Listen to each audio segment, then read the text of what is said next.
Orang tua saya memang penatua di gereja itu, gereja Bethel di Minahasa. Pernah kuliah di Sekolah Teologi Alkitab yang ada di Manado. Jadi waktu itu saya diutus ke Tahuna untuk sebagai vikaris. Vikaris itu membantu pendeta yang ada di salah satu gereja. Saya itu khotbah di gereja-gereja pindah-pindah tiap hari Minggu. Tiap hari Minggu juga kalau hari-hari biasa ada kegiatan-kegiatan seperti kaum ibu, remaja, begitu. Saya biasanya khotbah di sini. Khotbah ya. Karena waktu itu kan saya sudah habis kuliah, jadi sudah ditempatkan di Kolongan sebagai pendeta pembantu. Oh, pendeta pembantu. Tinggal 1 tahun lagi saya harus kuliah di Jakarta sebagai pendeta penuh. Ada pendeta-pendeta seperti Yakob Hawaii datang ke Tahuna, MC-nya saya di lapangan-lapangan kebangunan rohani. Seperti kalau di Muslim itu takbik akbar begitu, mengundang semua jemaat yang ada di Sangihe begitu, bikin di lapangan terbuka.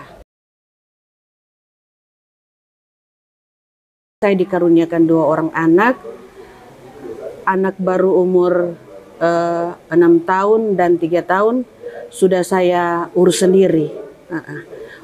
Bapaknya kesana kemari dengan hidupnya yang enak, pokoknya hidup bebas seperti tidak ada tanggung jawab.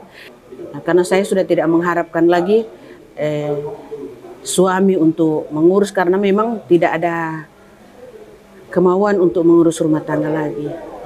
Tapi karena pada waktu itu orang tuanya adalah seorang pendeta dua-dua, bapak dan ibu, jadi saya masih menghormati kedua orang tuanya.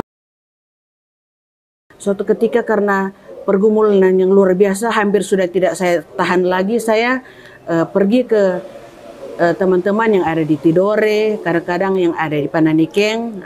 Di situ mereka memberikan saya dorongan-dorongan begini-begini, punya pembelajaran secara Islam. Dan karena waktu itu saya katakan kepada teman-teman, kalau mau masuk Islam bagaimana caranya? Langsung heboh. Waktu itu saya masih tinggal di Bunga Lawang. Langsung heboh, semua keluarga datang ke saya bicara begini-begini. Beberapa hari kemudian saya dipanggil di kantor lurah, dipanggil di kantor camat dan di kantor polisi. Ya, kalau di kantor polisi kan kayaknya biar tidak berbuat kejahatan, tapi kalau sudah dipanggil begitu, so orang Manado bilang so tetapore. Tapi saya ketakutan ya. Ketakutan. Tapi saya tahu saya tidak akan dipenjara karena saya tidak berbuat kejahatan. Saya tahu dalam Undang-Undang Dasar 45 ada hak asasi manusia untuk memilih agama masing-masing. Jadi saya katakan, Pak, di mana letak kesalahan saya? Dan mereka katakan, kan tidak boleh cerai. Saya bilang memang tidak boleh cerai kalau agama sebelah bilang hanya maut yang dapat memisahkan. Tapi kalau sudah dalam keadaan begini, suami tidak dapat membantu saya, dia juga sudah kesana kemari dengan perempuan lain, jadi saya harus mau bagaimana?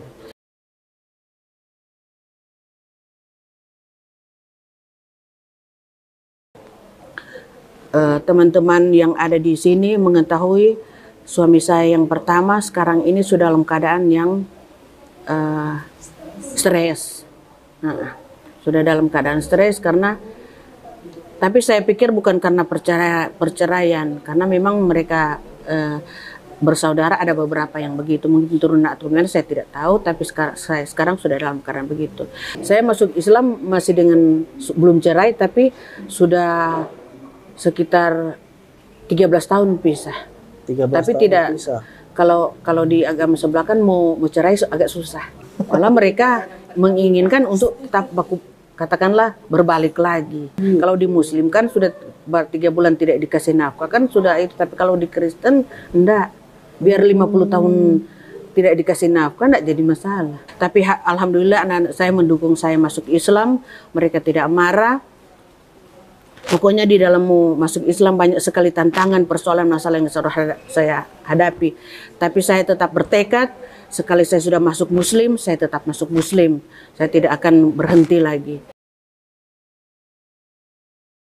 Dan suatu ketika karena saya sudah mulai belajar sholat, saya sudah beli buku soal agama Islam seperti fikih wanita dan tuntunan sholat. Saya sudah mulai saya belajar sholat. Saya sudah harus menutupi aurat saya dari kepala sampai kaki. Dan di saat saya memakai jilbab itu pun banyak sekali masalah dan tantangan yang saya harus hadapi. Kalau di atas motor ada teman-teman yang bicara, ada pocong yang lewat. Hampir 1 tahun saya sembunyi kepada keluarga yang ada di Minahasa soal saya masuk Islam. Tetapi suatu ketika waktu hari raya, saya siapkan menu dan saya duduk di meja menu. Ada menu itu dia dan anak saya yang perempuan foto. Terus dia bilang, "Ma, tanpa kita sadar terupload di FB." Begitu dia bilang. Nah, jadi orang tua dan keluarga-keluarga di Minahasa kaget. Lihat saya di FB, kenapa saya berpakaian seperti itu? Pakai kerudung gitu pakai ya? kerudung. Mereka marah. Dan akhirnya semua berkata putus hubungan dengan saya, putus hubungan darah. Semua adik saya yang ada di Surabaya berkata begitu, adik saya yang ada di Jakarta dan yang ada di Hong Kong, semua memutuskan hubungan dengan saya. Mereka marah, segala perkataan kotor dari A sampai Z mereka lontarkan kepada saya. Tapi alhamdulillah saya tidak ada satu kata pun yang marah kepada mereka. Saya hanya berkata, "Ya Allah, Engkau yang sudah memanggil saya, Engkau yang sudah memilih saya, Engkau yang akan menjaga saya, melindungi saya, menguatkan saya, memampukan saya." Dan alhamdulillah sampai saat ini saya tetap kuat walaupun banyak tantangan. Dan kalau beberapa tahun yang lalu orang tua saya meninggal. Sudah beberapa kali duka di kampung di Minahasa, saya terus disuruh pulang. Waktu itu ada orang tua saya meninggal, ada acara di sini. Pas ada pertemuan lagi di sini wawancara dengan RRI. Saya sudah telepon harus pulang ke kampung karena orang tua meninggal. Tapi dengan satu syarat, saya pulang ke kampung harus memakai pakaian seperti dulu, melepaskan jilbab. Dan saya katakan, walaupun keluarga membenci saya tidak akan melepaskan jilbab saya. Karena kalau saya di pikiran saya pikir nanti mungkin masih di kapal saya sudah dipanggil oleh Allah karena saya sudah melanggar janji saya bahwa saya tidak akan melepaskan. Makanya alhamdulillah walaupun di dalam rumah saya tetap menutupi aurat saya, nanti di dalam kamar saya tidak. Teman-teman yang lain tahu, ibu-ibu ketua mualaf Ayah Sofia juga tahu saya kalau di mana-mana saya tidak pernah sekalipun melepaskan. Karena itu saya pikir bukan manusia yang memerintahkan saya untuk menutupi aurat, tapi Allah Subhanahu wa Ta'ala. Makanya saya tetap berprinsip apapun yang terjadi, saya senang, saya susah, saya tetap di Muslim dan tetap akan menuruti sunnah-sunnahnya Allah.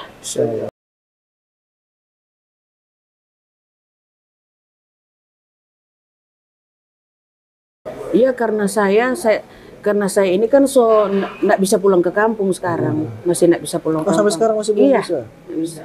Tapi alhamdulillah kalau adik-adik mulai ada yang WA, MCSK jaga kesehatan ya begitu.